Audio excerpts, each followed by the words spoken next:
What's up? Welcome to Kinda Funny Games Daily for Monday, May 24th, 2021. I'm one of your hosts, Blessing Adeoye Jr. Joining me is Tim fucking Gettys. It's brutal out here, Bless. It's so brutal out here. You listen to any more of that album? I listened to that album, no lie, 10 times all the way through this weekend. It is so quick. It's like 33 minutes.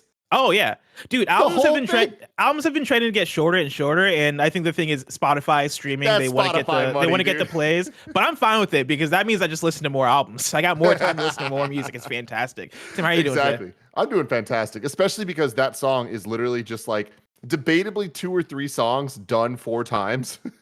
So the 36 minutes, you're just hearing like slight variations of the same thing, but it just puts you in a place. You know what I mean? I'm feeling emotional. I just went through the worst breakup of my life, and it's like I'm happily engaged, but I feel those feelings, Bless. It's also fantastic because I feel like we're watching somebody about to take over the world. You know what I mean? Like the album came out Friday. High School Musical, the series episode 2 came out Friday, and another great one. Oh my god, such a great one! It was so good that literally over the weekend I started watching Beauty and the Beast. I legit was like, to clue people in, right? High School Musical, the series. Each season they seem to be doing a different musical. Season 2 they're doing Beauty and the Beast.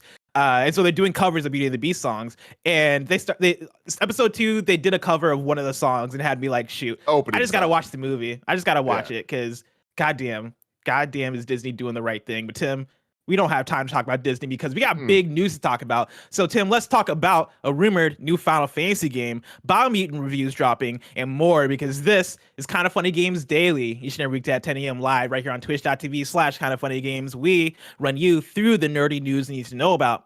If you're watching live, you can correct us when we get stuff wrong by going to kindafunny.com/you're wrong. If you don't want to watch live, you can watch later on youtube.com/kindafunnygames, roosterteeth.com, or you can listen later on podcast services around the globe by searching for Kinda Funny Games Daily. To be a part of the show, to patreon.com/kindafunnygames, where bronze members or above get to write in, and silver members or above get the show ad-free with the exclusive daily post show. Housekeeping for you, it's Monday, which means we got a bunch of new shows live for you right now, starting with the edited finale of me and Andy's playthrough of Resident Evil 7. That's up right now, edited by Roger Pokorny, and let me tell you, that's one that you don't want to miss. I am lost, drunk, and terrified by the end of it. It is content worth watching, let me tell you. We also got terrified. We also got a new episode of the Kinda Funny podcast that went up this morning, where we help a best friend get engaged. And let me tell you, that was a lot of the content that's going up is very chaotic because you were involved in all of it. And I was involved in all of it. Yeah, which is exactly why, because I was mad drunk during that Resident Evil 7 stream. But then I was on the Kinda Funny podcast, which is I made my rare appearance, and it was one of those ones where everything was going to shit. Kevin was out of town. Joey had food poisoning. I think Nick was feeling not feeling too good also. And so it was like a 3-person episode with Andy on the ones and twos, and we helped a man. We helped a man propose to his wife. And so if that sounds up your alley, he's going to eventually. He's going to. But we came up with the battle plan that I'm feeling. We're helping him plan. Go check that episode out. It's one for the books. And then we also got a new episode of Kinda Funny Xcast that went up over the weekend, where they talked all about what Nintendo is up to with Xbox. All of that is available right now on youtube.com/kindafunny and youtube.com/kindafunnygames, along with your favorite podcast service. This Friday, we're battling the Knockout City dev team. If we win, we get the Kinda Funny logo in the game. That's right. I think Greg was the one that issued the challenge on Twitter, and they responded saying, we'll see you in the streets. And so we're seeing them in the streets this Friday. If we win, we get our logo in the game. If we lose, it doesn't matter because that's not going to happen. We're going to win. Practice starts after KFGD on Friday, and the big game is happening noon Pacific time on Friday. We got to figure out who our team is, because I know Greg's going to be in there. I assume Barrett's going to be in there. I assume the third will probably be Snowbike Mike. But I wanna get my training up because I think I might have the stuff also. I'm playing a lot on Knockout City over the weekend, and I'm feeling pretty good about it. I'm feeling pretty good about where I'm at in that game. Merc City. You gotta turn Knockout City into Merc City, you know? I did make that pun over the weekend when I was playing Knockout City, just so you know. My mind went there too. Thank you to our Patreon producers, Blackjack and Tom Bach. Today we're brought to you by Purple Mattress, but I'll tell you about that later. For now, let's begin with what is and forever will be the Roper Report. It's time for some news. We have 5 stories today. Baker's dozen. Kevin, it sounded like after taking a week-long break, the sound a little bit weak there. It sounded a little bit like They need to get back I'm up gonna to snuff. I just don't got it, my guy. You don't got it? It's just not coming out. Kevin, what's wrong? Kevin's back, baby. And I know he's back because he said the word party like 20 times in the last week to me, whether it's over text or just before the show. I think 18 of them were right before the show. And that's my favorite Kevin, is the Kevin Coelho ready to fucking party. You ready to party, Kev? Party on, my boy. There we go. Now that we're all near fully vaccinated, I can't wait to actually party with Kevin again. Or actually party with Kevin, period, because I didn't get to party with Kevin that much before the whole quarantine situation. So Kevin, I hope you're prepared for that. Bro, next year, I'm coming over. You're gonna New Year's. I'm talking about next week. Now? Kevin. All right, I'm coming over next week. Uninvited. I'm coming over. Let's do it, man. Story number 1: Square Enix is about to announce a new Final Fantasy game, and it's a Soulslike. This comes from Imran Khan at Fanbyte. Whoa. Over the weekend, a number of rumors have swirled about possible E3 announcements, as traditionally happens in the weeks leading up to the industry trade show. In particular, a rumor seemed to swirl around 2 websites, Reddit and gaming forum Reset Era, about a new Final Fantasy spinoff that Square Enix is announcing this year. The rumor states that Square Enix is working with Team Ninja, Koei Tecmo's in-house development team behind games like Ninja Gaiden, Nioh, and perhaps most relevantly, the latest entry in the Final Fantasy fighting game series, Dissidia NT. The posted rumors go on further by assigning the game a genre, something akin to Nioh or the Souls games, and suggesting it takes place somewhere in or adjacent to the world of the first Final Fantasy game on the NES. Our sources have corroborated this rumor and suggest the name of the game is Final Fantasy Origin. The game, which appears to be exclusive to PlayStation 5 with a PC release further down the road, will be one of Square Enix's tentpoles at their upcoming E3 show. For whatever reason, several large chunks of the undated June show have leaked out, including Final Fantasy Origin's logo and demo plans. Square Enix hopes to release an alpha demo this summer, not unlike Nioh's public alphas, to solicit feedback from the audience while the game is still in a fairly early state. This demo, like several other major demos, has its own title of Stranger in Paradise. Expect the title to play similar to Nioh or other games in the genre, but to be more accessible for a wider audience. It's worth mentioning that anything could change before the final show, especially as more things leak out in the weeks ahead of E3, so this should not be misconstrued as a guarantee that the game will appear there. Tim Geddes, you're the biggest Final Fantasy fan I know. How does this strike you? I'm very excited about this. This sounds very cool. The Final Fantasy worlds and characters are so interesting, especially given that with the Final Fantasy core games, there's not necessarily like characters that transfer from game to game, but kind of just the world as a whole, the rules, the chocobos, the crystals, all that stuff. There's a lot of elements that do transfer. And the idea of this being a different style of game for Final Fantasy, even more action-based than some of the more recent modern Final Fantasy games like 15 or what 16 looks like in Final Fantasy 7 Remake as well. Going more into the Souls area, I think this is interesting. And I think especially with the teams they're talking about here of where was it? Team Ninja, right? Yeah. Like working on it. That's pretty interesting. Obviously, Square have a legacy in that as well. Final Fantasy Origins as a name, cool, interesting. It definitely gives spin-off vibes, which this clearly would be. Final Fantasy Origins, if I remember correctly, already was a game. I'm pretty sure that was a collection on the PS1 of old Super Nintendo games. Not that matters. But I think this is really cool, really interesting. The big question is, are we actually going to see it at this E3? We know Square is going to be at E3. Then they were part of the logos of all the different groups that are going to be there from the ESA. But on top of that, the last time we saw the Square Enix Presents in March, I think it was, that ended with the Battle for Wakanda stuff for Marvel Adventures. They said there's going to be a summer Square Enix Presents. So all this would add up to, at some point during E3, it could make sense to show this off. But like Imran says, Square especially, just because something leaks doesn't mean that it's imminent.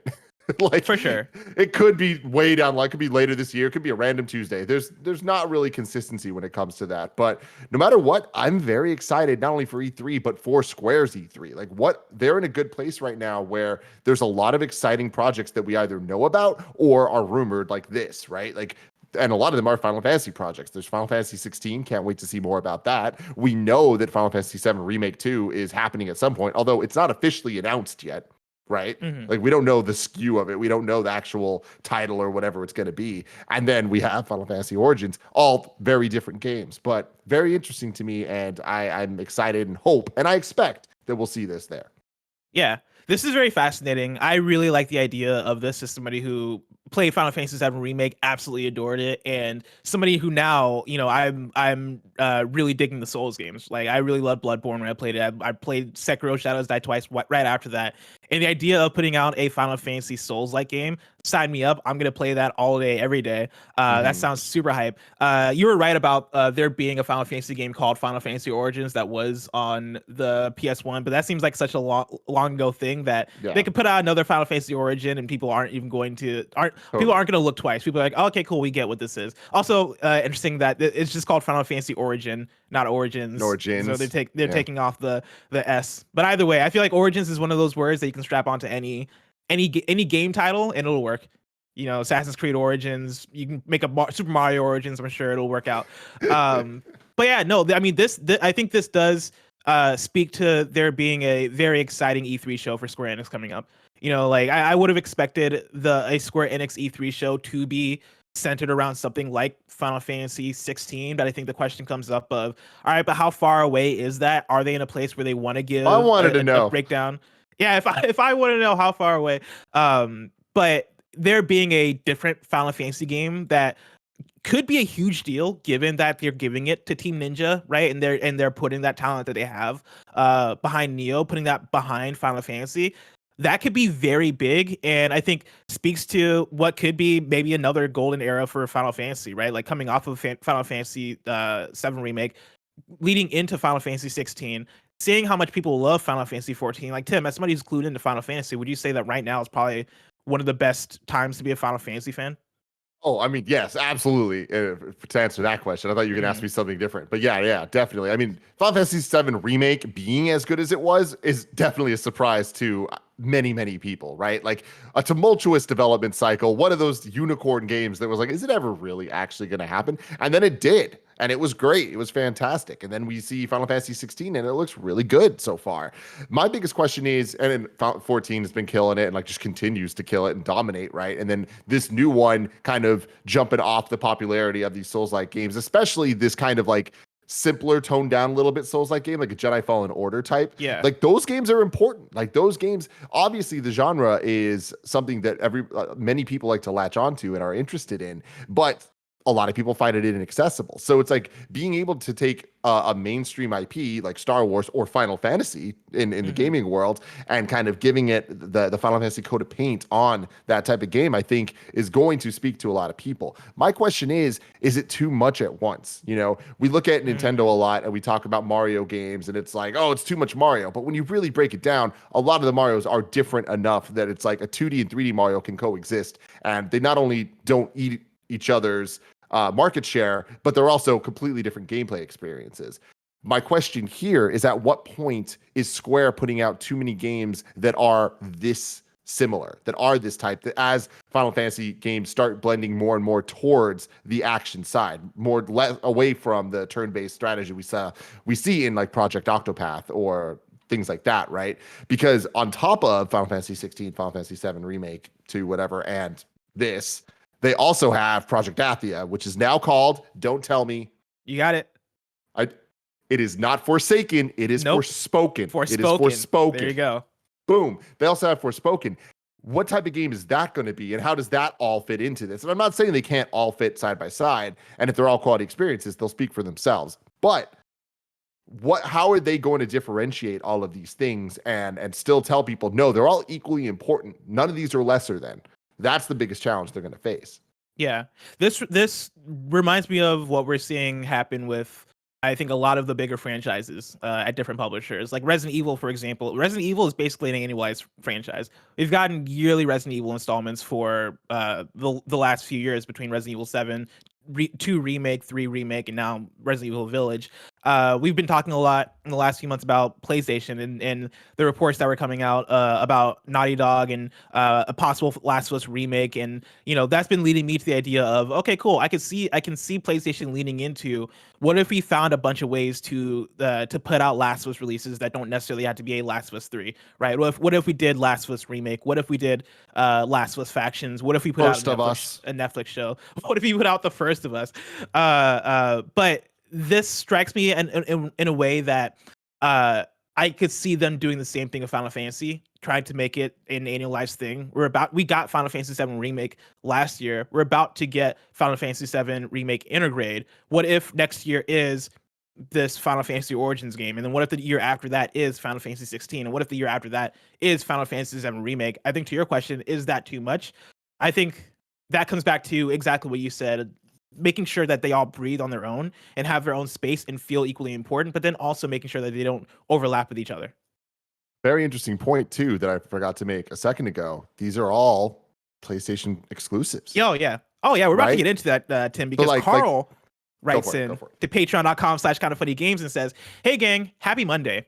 I'm primarily an Xbox gamer. With the news today that Final Fantasy Origin will be exclusive to PS5 and PC at a later date, I can't help but feel left out when it comes to missing out on Final Fantasy 7 Remake, Final Fantasy 16, and now this. Project Athia. But the online discourse, to me, is a bit non-existent on Sony's and Square's exclusive relationship. I, as an Xbox gamer, cannot reliably depend on ever getting a Final Fantasy game within a reasonable time period, but the gaming news outlets never cover this exclusive news in an equitable way. Why is it okay for Final Fantasy games to continue to be exclusive to the Sony platform, and why isn't there outsized backlash? I think I understand some of the reasoning, but I just wish there was a bit more public pressure to extend this conversation to be more inclusive than Sony and Square go back years, so there's history there and it makes it okay. Honestly, I just wish there was some transparency on how long these deals last. I would be probably okay if I knew I would be getting the new Final Fantasy games after 12 months, 18 months, etc. But the lack of transparency from Sony/Square really, really takes the wins out of my sails. Cheers. So there's a lot there from Karl. But Tim, speaking to it as a PlayStation exclusive, where are you about to go with that? Well, I'm just saying that, in terms of is it too much? It's we are now all of a sudden focusing even more on it. Is it too much for one audience? Because it's if it was, this one's Xbox exclusive, this one's PlayStation exclusive, they wouldn't really need to worry about that too much because they're speaking to different audiences and they're marketing to different audiences. But this way, it's not only are all of these more action-based Final Fantasy games whose identity is, in my opinion, kind of getting more and more similar as time goes on. Looking at these Final Fantasy games, I doubt they're going to look as drastically different as Final Fantasy games used to look compared to each other. And all of them being exclusive to PlayStation 5, all of their console exclusive at least. Yeah. And you got to imagine some type of launch schedule like you were talking about that may begin as early as end of this year, potentially. It's Square, so probably not, but potentially, if not early next year, I would assume, and then just kind of boom, boom, boom, boom, boom throughout the year after, year and a half after that, right? That's a lot. But if it's a lot of good, then that's going to be fantastic for PlayStation fans. To Karl's question, do you feel like we don't highlight the exclusivity part of it enough? Do you think there should be either backlash or more of a discussion of why are the Final Fantasy games all exclusive to PlayStation? Because I think for me and you, people and for plenty of the audience, right, people who are tuned in and following all this stuff, right, I think there's the understanding of, there's a partnership going on here. Square Enix and PlayStation are buddy, and PlayStation is forking up the money so that they can get Final Fantasy games exclusive on the platform. And I think for us, it kind of ends there because that's an understandable thing. But is there more there to dig into in terms of hey, should this be a thing? Is this fair to other players? I mean, that's the thing is this whole exclusives conversation can get very complicated very quickly because at the end of the day, it's would we all want all games to be accessible to all people? Absolutely, right? Mm-hmm. Why would we want to hold back experiences from anybody? But there's realities to the business of these things being made.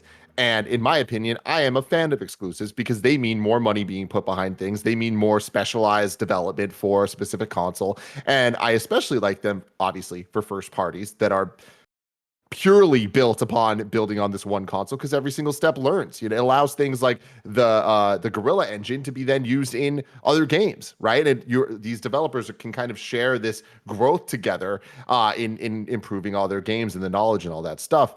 And it also creates an ecosystem that's worth investing in a console for. That's why I bought a PlayStation 5. It's for PlayStation 5 exclusives. Those are the type of games that speak to me, right? And they have built a narrative around that the PlayStation 5 exclusives have a meaning to them. So cool. They did their job there. Meanwhile, on Xbox side, then buying Bethesda, all this conversation going on, it's the same idea, right? It's building a case on why you need this console. And I do think that there is a value there. And I think that the thing that I don't like is when it starts getting a little bit confusing and hazy on times and dates. And okay, it's a time, like timed exclusives, I think suck.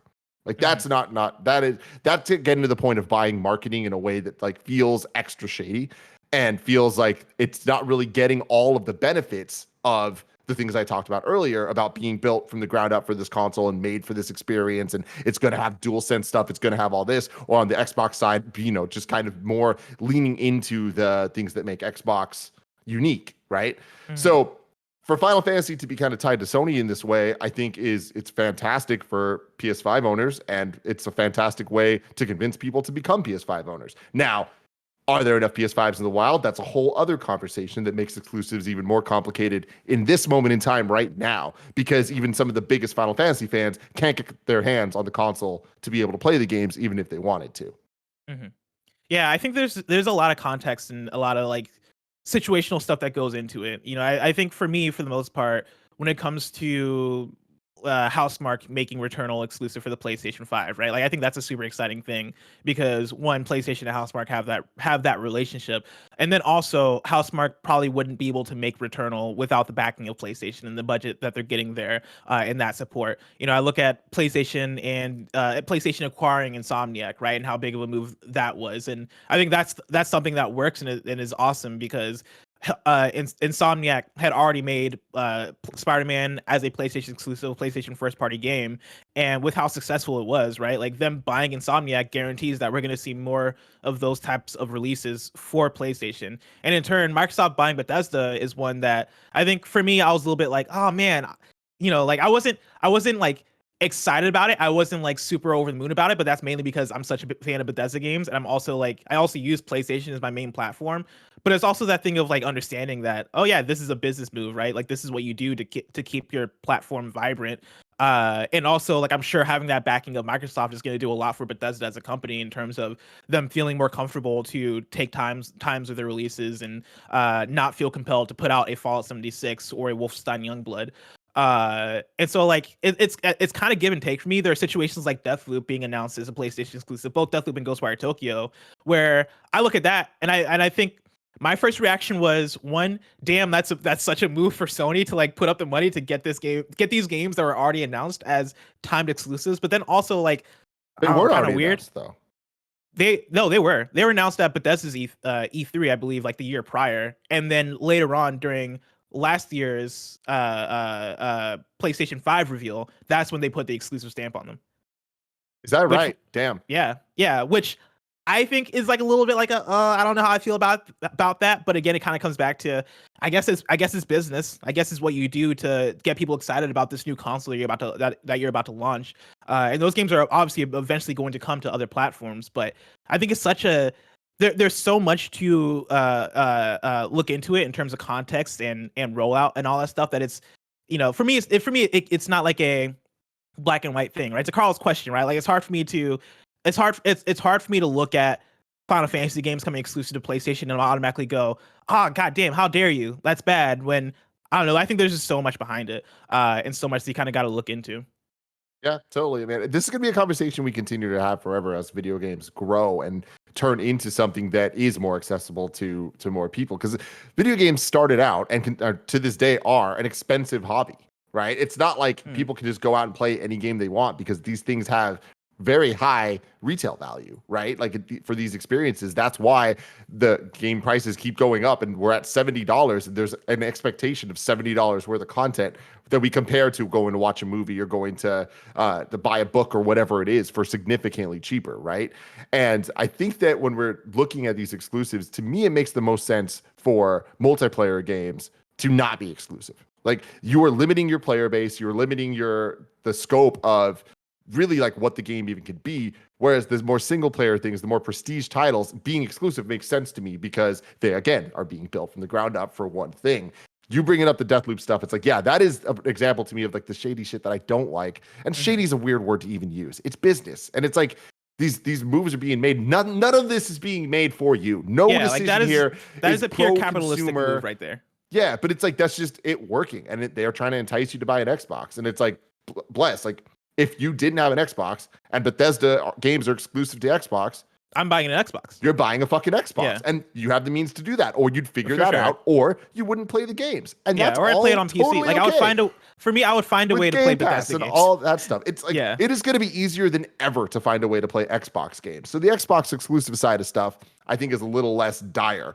On the PlayStation side, it's like, let's pretend it was easy to get a PS5. You can get one if you want to. That's an investment you're making. You're buying this console to tell Sony you want more of these experiences, and they're going to keep making them because they want more people to buy the console. That's just how it works. Tim, let's move on to story number 2. Biomutant, the review embargo is up. I'm going to pull from multiple sources citing the reviews. I'm going to start off with Metacritic right now. Biomutant, as of the time I checked, and this was like fresh when the review embargo went up, and so these numbers have probably changed.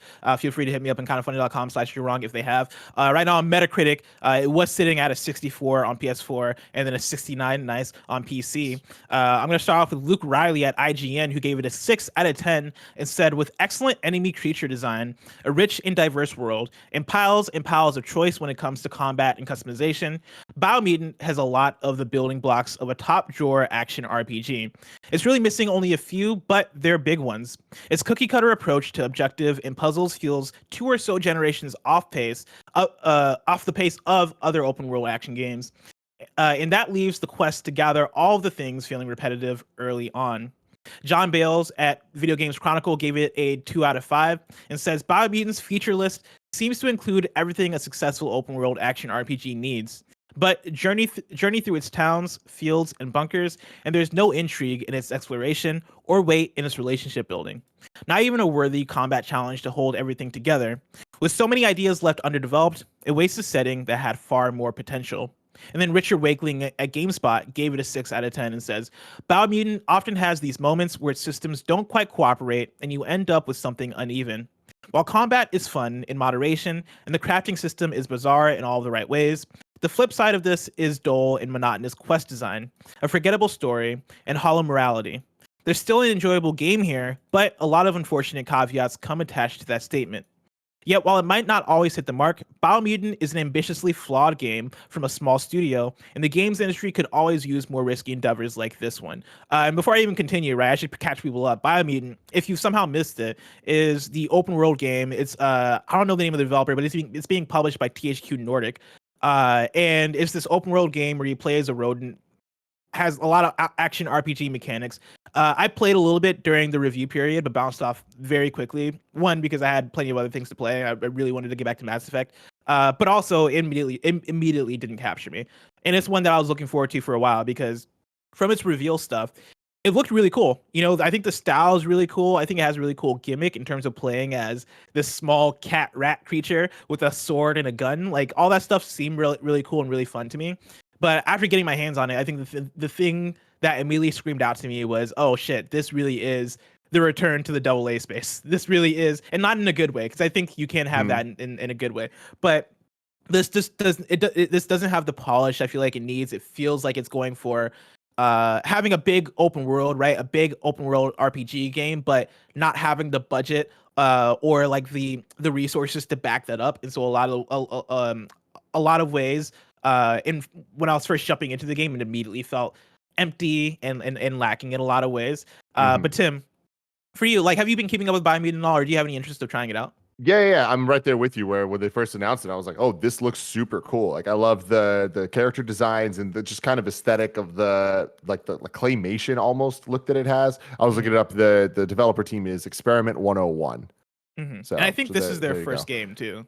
And yeah, I was seeing it's a team of 20 that put the game together. So there's a lot of factors that go into this of just like kind of explaining why it is what it is and why it's getting the reviews. But what I think is interesting is what you bring up about this AA space thing, where it's interesting to me that this game's getting sixes. Like, sixes is such a rare review score from some of the more popular websites. And, we've talked a lot over the years about review scores and like what they mean, what they should mean, should they exist, all this stuff. But people often complain about the IGNs and GameSpots of like, oh, the scale's really only a 7 to 10, and if a game's really, really, really bad, we'll give it like a 3. And like, we don't explore the scale that much. And the reason for that is there's just a lot that goes into the economics and economy of the like, whole the review system of like certain games don't get reviewed. A lot of games that would get 6s just simply don't get reviewed because they don't have that type of press or interest in them, right? And then there's the other side of that of like the games that are getting reviewed are usually of a certain polish and a certain level that it's kind of like the baseline starts around a 7, not a 5, So for a game like this to come out, to get the reviews and to be across the board getting a lot of 6s and averaging around that level is surprising to me. And it is a sign of like, wow, games are kind of they kind of like were started off really broad, got really fine tuned, and now are broadening out again. And I wonder where this is going to lead us and where it's going to end, especially as we have things like Game Pass that have kind of created new forms, new ways that developers can get revenue for different projects. I'm not saying that this is on Game Pass, but I'm just saying in general, like there's different homes, there's different ways for people to experience games and make games make money. So interesting. Yeah, and that's my thing too. Is I hope we continue to see these types of games continue to come out. And like Biomutant seems to not be the hit that it necessarily wanted to be, right? But like I do like the idea of a game this interesting looking, this unique, this different coming out and being this open world action game. I think that's super dope. And when I talk about it being a AA game and feeling like it's brought back AA in a way, I think of games like Hellblade: Senua's Sacrifice, which to me was also a AA game to some extent. I think they called it III, being like AAA indie, but I would just call that AA. And it used that space very well. Like it didn't go for super broad scope. It didn't go for trying to be like this mainstream hit success. Hellblade was a game where they were like, cool, let's do 3 things exceptionally well, and that's going to make our game a success, right? Like let's have the graphics and the style of it be super dope. Let's go for using telling this unique story using binaural audio as the big tech thing we're doing, and let's have that be super dope, right? And let's have like a fun puzzle design or and all that stuff, right? And they made that work, and it was super awesome and super successful. And Biomutant, upon starting it, I was like, okay, this seems like it's rough in some places, but if they can hone this in a way, I could see this being the game where we're like, okay, cool. It's not a 10 out of 10 by any means. It's not necessarily a fantastic open world game, but Biomutant did these 2 or 3 things really well, and that's going to make a special game for a lot of people. I don't know if that's how it's necessarily going to go given these reviews, even though I've seen a couple of people on Twitter and online be like, no, actually, no, I do like this game. Like I think you have the shot to do that when you're putting out this type of game, to figure out like the few things that you're going to do well to make it stick with people. And that's the thing I kind of miss about AA games when they were way more prevalent during like the PS2 era even.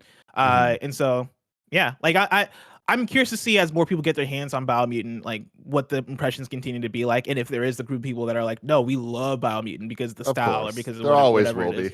Yeah. But that's still an exciting thing though, because it's awesome. It's awesome that those people get a game for them. It's awesome that a unique game can find an audience and they can speak to the audience. Tim, before we get into the next news story, I want to tell you about our sponsors. Of course, you can go to patreon.com/kindafunnygames where you can get the show ad free. And speaking of ads, let us tell you about our sponsor.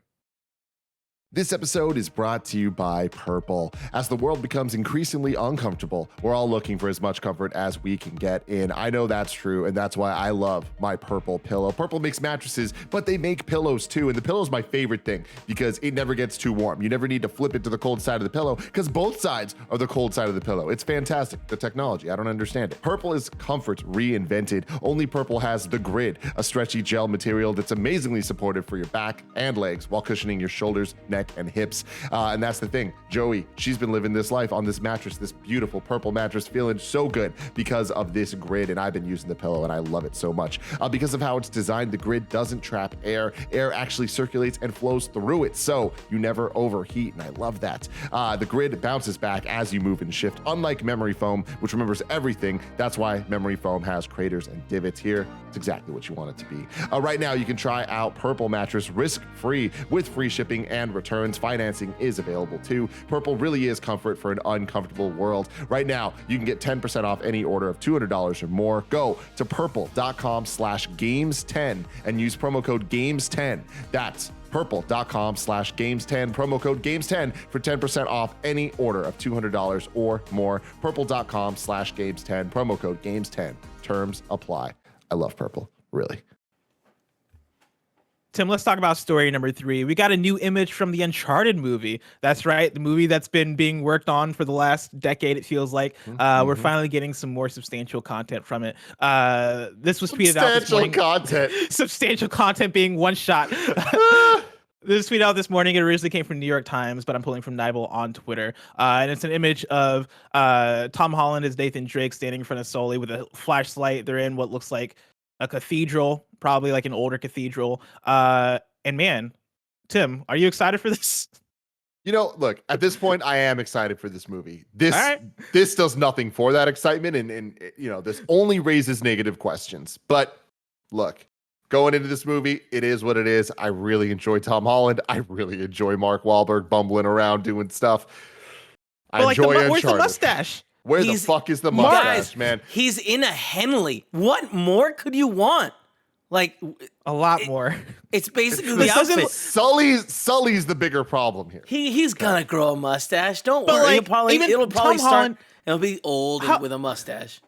How old is chat? You can tell me how old is Nathan supposed to be in this movie? Because Tom Holland is still. Tom Holland just permanently looks like he's 19 years old. Yeah, that's my issue. And if he's supposed to be younger Nathan Drake, then that's fine. I think they talked about it. Yeah, this is supposed to be like prequel, but it's also not in the same timeline. This is its own thing. So, like us comparing it is like silly to an extent. I will say though that one of my least favorite things in these type of movies is he doesn't have a mustache now, and then at the end he's gonna have his mustache, and it's like that's supposed to be a big reveal. That's a weird thing about mustaches. Yeah, we don't need an origin story for the mustache. Is it gonna make me get hyped when I see it? Yeah, it's gonna, because that's just cheap fucking bullshit that they do. That's how our emotions work, Blessing. There's no mustache, I'm sad. There is a mustache, I'm happy. Remember at the end of the Sonic the Hedgehog movie where they revealed a big character that we'll probably see in the sequel? Yeah, that was pretty hype. That was a good way of doing it. That was a good way to do it. Shout out to them.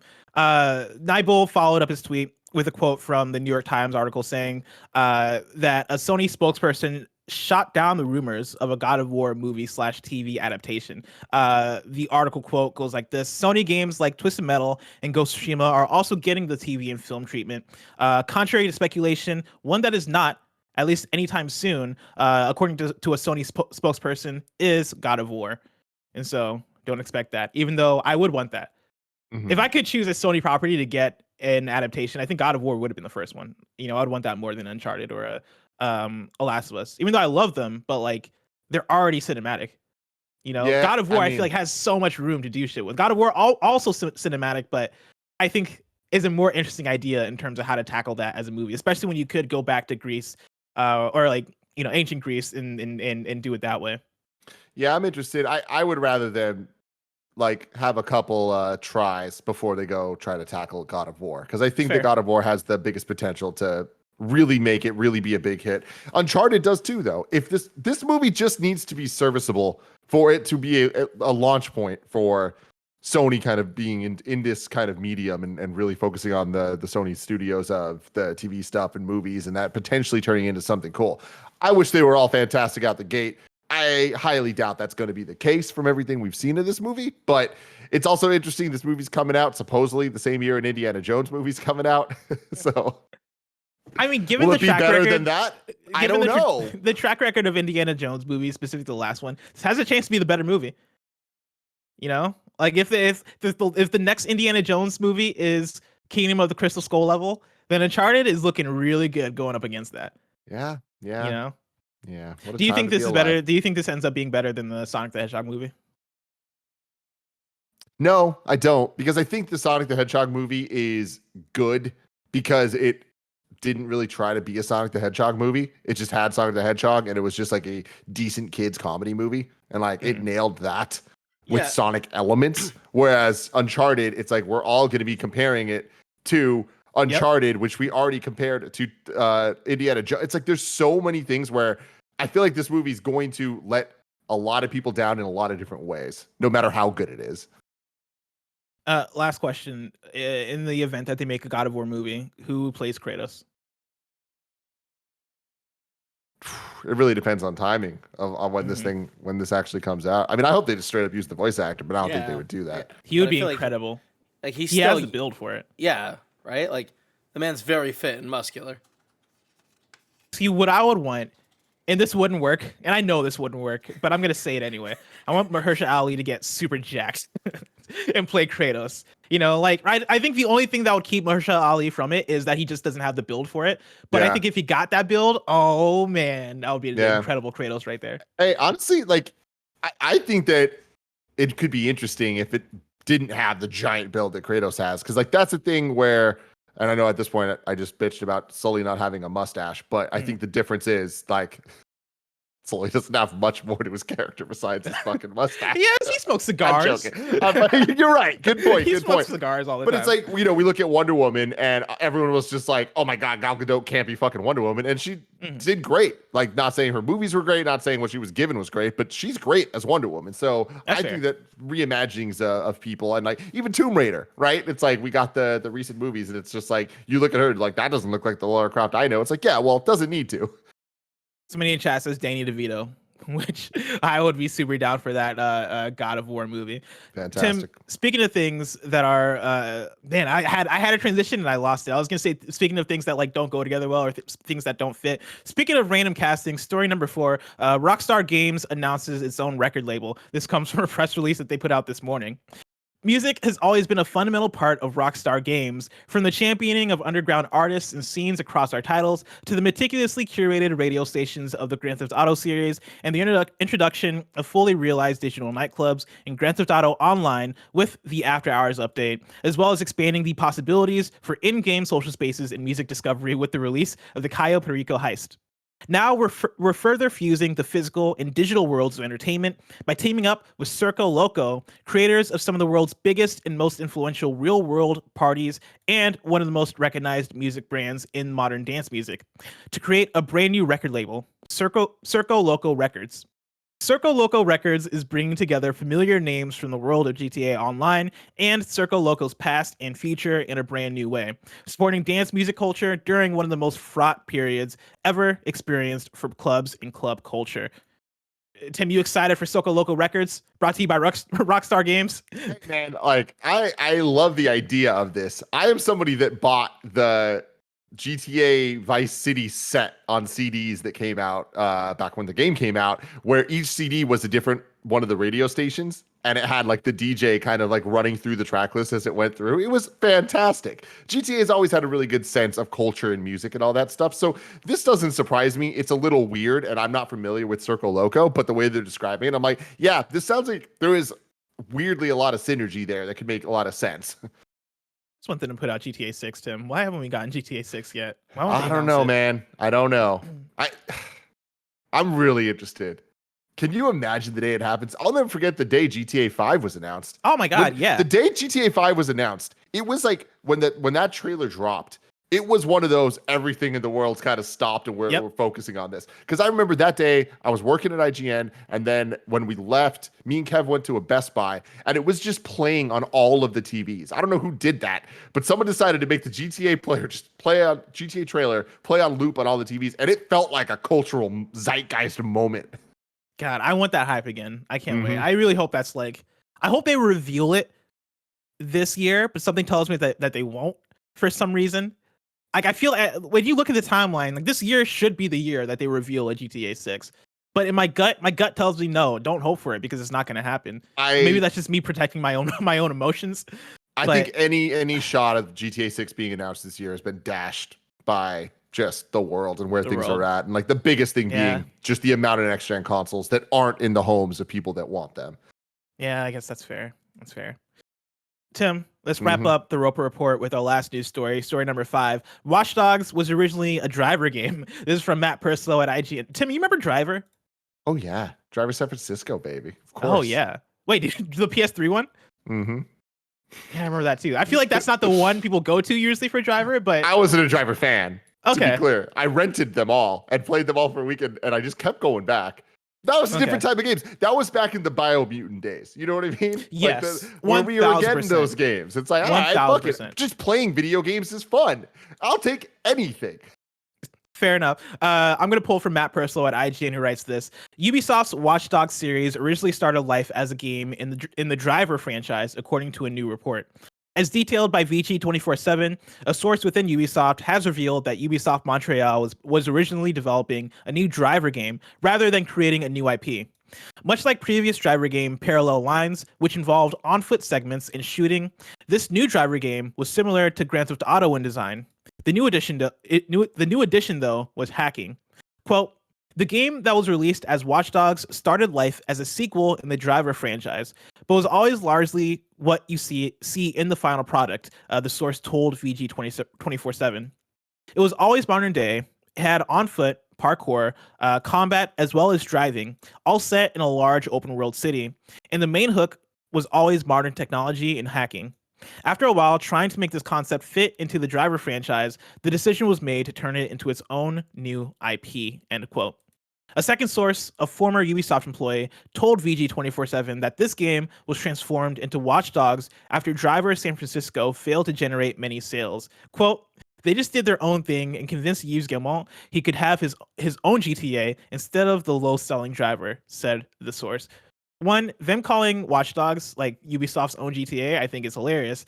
Well, that was the goal, right? That was the goal, yeah. But then two, I think this is fascinating. You know, I think when you look at it, it kind of makes sense in terms of the IP that Ubisoft already owns and what Watch Dogs is. Yeah, they could have just easily called it Driver Watch Dogs, and it would have been the same game. Yeah, it's really interesting. I love things like this where it's like, oh, the game was this and then it turned into that and like shed the IP and created this new thing. Like it reminds me of Resident Evil 4 turning into Devil May Cry.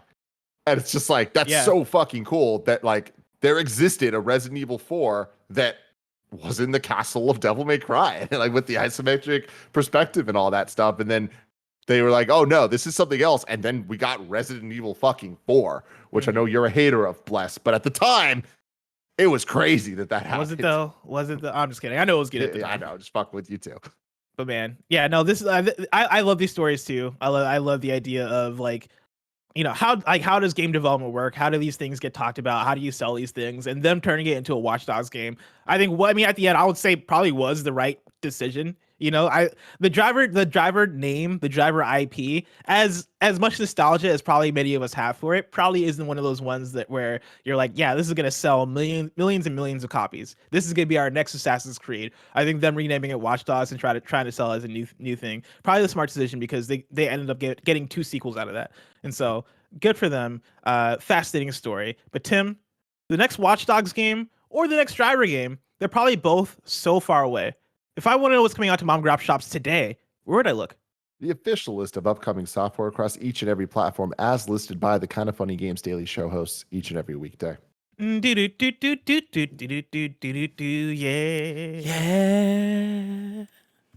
Out today, we got Eat Your Letters on Switch, and then Curious Expedition 2, the new director update, is available now on Steam.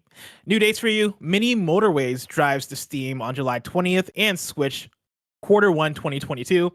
And then Hentai vs. Evil arrives on PlayStation 4, PlayStation 5, and Nintendo Switch this week on May 27th. Kevin, there's a link to the trailer in the doc, which I assume Greg Miller did on purpose. And so we got to click that trailer to see what that is. Hentai versus Evil. I'm sure that's not going to get us in trouble. Yeah, I'm sure. Like one of those. It's a video game. It's on the Switch. I'm pretty sure Tim Geddes put the link in there, by the way. I didn't. I'm looking at it now, though. It's fine. All right. And then we got Pride of Power, the first ever expansion set for Gwent, the Witcher card game. The set's first entry, Once Upon a Pyre, is coming to PC, Apple M1 Max, iOS, and Android on June 8th, 2021. All right, we're looking at Hentai versus Evil. This looks like they put... The evil.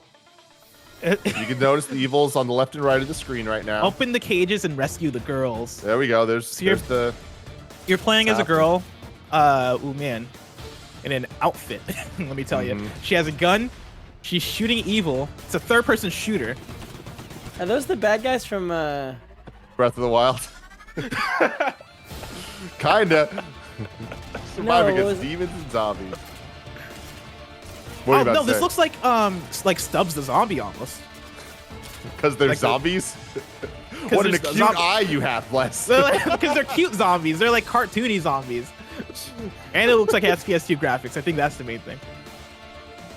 All right, that's this looks like trash. Yeah, this looks terrible. I am sorry. Wait, Hentai vs. Evil isn't a masterpiece? Man, another day goes by, another disappointment.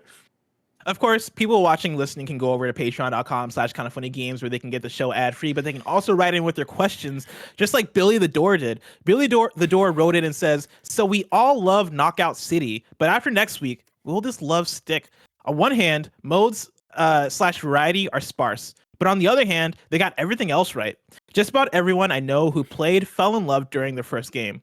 There's crossplay and cross-progression, and there wasn't a server nightmare this past weekend.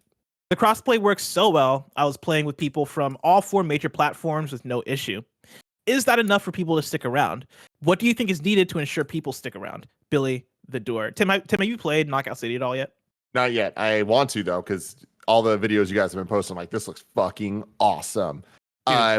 To answer this question, though, what I think to ensure people to stick around is keep the quality up. Like the crossplay working as well as I know Andy's been talking about that working. This goes back to the point I was making earlier. Multiplayer games being limited to consoles is bad for them. You need this player base, especially for games like this. It being on Game Pass, fantastic. Let's get a big player base, especially in the beginning. Let them stress test it. Let them have fun, kind of build out the metas and see what people are actually interested in doing in this game. And then just kind of keep adding on top of that. I think a game like this, starting out without that many modes, is a great thing. Let the modes and the players dictate kind of where the direction that game should go to keep players happy, like a Rocket League. Yeah, I 1000% agree. I think the modes that are there work so well. I've been playing a lot over the weekend, and I played all the different modes, and they were all uniquely fun. Even the 1v1 mode that I jumped into that I thought was going to be all right, we'll just give this to the people that want to play by themselves. Even playing that mode, I had tons of fun with. The core of the game is just so good because it's literally, for the most part, it's just Pong, where you just go back and forth with the ball. If you can catch the ball, then you don't get out. But if you can hit the opponent with the ball, then you can get them out. And it's so simple, but it's so fun because everything just works around that mechanic, and there's opportunities for teamwork. You can pass the ball, you can roll up into the ball so your teammate can pick you up and throw you at your opponents. The stuff that's there is so simple but so fun, and it works so well. And yeah, I think you keep the modes to a minimum right now because you get to feel out what does your community like, what does your community want, what is your community asking for, and then prioritize those things. The one critique I have with it is that I wish there were more maps, because after playing just this weekend, I felt like I had gotten I had become already become very familiar with the maps to the point where I was like, man, I wish there was another place I could play on, because I'm already I've already exhausted this. That aside, I think I'm gonna keep going back to it. The launch of this game has been such a smart one in terms of them, one, positioning themselves as a Game Pass game, but then also giving the game out for free for the first 9 days. And of course, like after the first 9 days, you'll have to buy the game. But getting the game into people's hands so they can try it out and get in there and just have fun, I think is such a smart thing, because I think you need to get your hands on the game in order to understand why it's so fun. I wasn't convinced on this game until I played it, and once I played it, I was like, shit, okay, this is really fun. Like they figured this one out. And also, I want to shout out to the fact that this game feels like an EA Sports big game, which we haven't gotten in a long time. It has that awesome energy to it. Playing it, I forgot it was published by EA, and it, from the soundtrack, from how fun it is, from the mechanics to the characters, feels like the return of EA Sports Big, to the point where if they put Big on this game, like as a logo on this game, I would have been like, yo, let's fucking go. They did it. They're here. And that's the nicest thing I can say about this game, honestly. Yeah, and honestly, I feel like they're making all the right moves right now. Like, again, nailing the crossplay and all that stuff, it being on Game Pass, it being on the EA Play, it being $20 if you're buying it otherwise or just want to own it digitally yourself. Those are very low numbers. That's great. That's a good entry point to be able to just play with your friends however you want. Keep your eye on this one. I'm excited for it. I don't know if it has the potential to become the next Rocket League 7 years down the line, but I don't think it needs to, especially it being an EA Originals game. Like, it's awesome that EA is putting out games that aren't just Star Wars stuff in Battlefield over and over and over, you know?